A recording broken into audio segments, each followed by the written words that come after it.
தமிழக சட்டப்பேரவையில் முக்கிய பிரச்சனைகள் குறித்து பேச அனுமதி மறுக்கப்பட்டதால் காங்கிரஸ், பாமக, புதிய தமிழகம் ஆகிய கட்சிகள் வெளிநடப்பு செய்தன.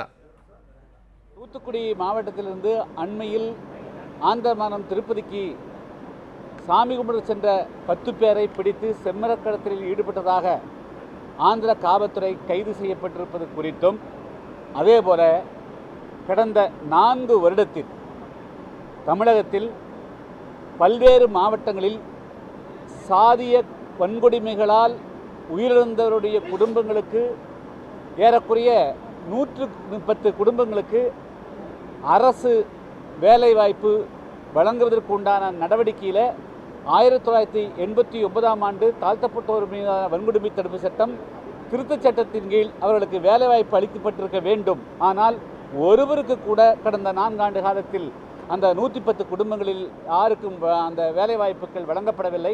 எனவே அது குறித்தும் பாதிக்கப்பட வேண்டும் என்ற 2 கோரிக்கைகளை நான் சட்டமன்றத்தில் இன்று எழுப்பினேன். அதற்கு அனுமதி மறுக்கப்பட்டது. எனவே நாங்கள் வெளிநடப்பு செய்திருக்கிறோம்.